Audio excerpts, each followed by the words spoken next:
bienvenue à la communauté d'études quotidiennes de la Bible. Nous sommes de retour pour la leçon quotidienne des jeunes. En date du dimanche 3 mars, le titre de la leçon c'est « Le premier ange ».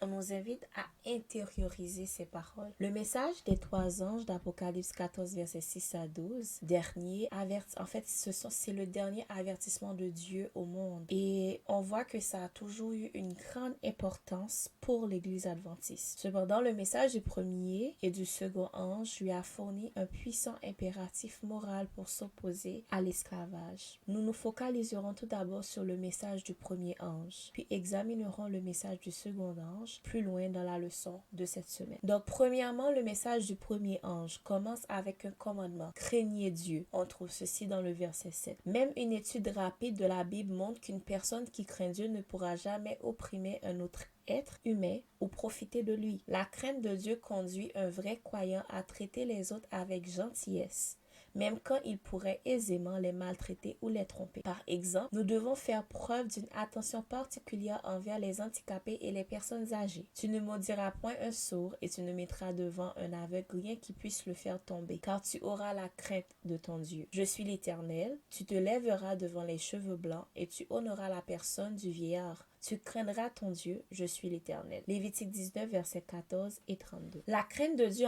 va exiger de nous que nous opposions à toutes les formes d'oppression et que nous les combattions. Il n'y a pas de crainte de Dieu là où règne l'oppression. Il n'y a pas d'oppression là où règne la crainte de Dieu. Dans Lévitique 25, on peut voir qu'on va traiter l'année du jubilé qui devait avoir lieu tous les 50 ans. Le jour de l'expiation de cette année-là, Israël devait proclamer la libération pour tous les habitants du pays. Nous associons généralement le jour des expiations au jugement. Cependant, ce jour comporte aussi la promesse de liberté. Nos proclamations du jugement imminent de Dieu ne doivent pas constituer uniquement des avertissements, elles doivent aussi proclamer la liberté. Le message du premier ange alors est donc une invitation à adorer celui qui a fait le ciel, la terre et la mer et les sources d'eau. Apocalypse 14, verset 7. Les personnes asservies n'ont généralement pas la liberté d'entendre le message et encore moins d'acquérir une éducation qui leur permettrait d'étudier la Bible par elles-mêmes. Or, cette invitation adressée à tous à adorer le Dieu créateur menace ceux qui accèdent au pouvoir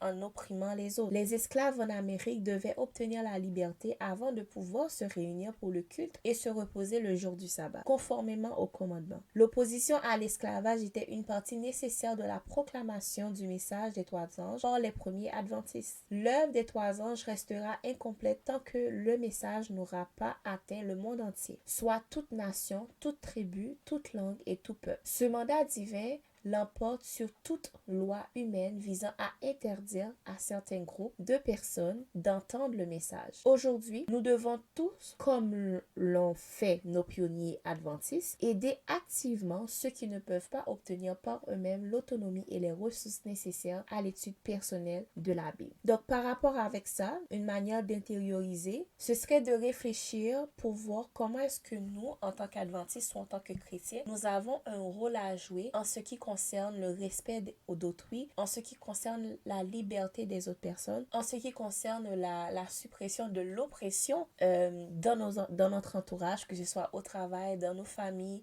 au sein de nos amitiés, à l'école. Donc, nous avons vraiment un rôle à jouer. Et on voit ce qui était vraiment important aussi, c'est de voir que le message des trois anges, ce n'est pas seulement un avertissement, ce n'est pas seulement une mise en garde, mais c'est aussi une promesse de liberté parce que avec la crainte de Dieu, il n'y a pas de place pour l'oppression, il n'y a pas de place pour l'esclavage, for the slavery.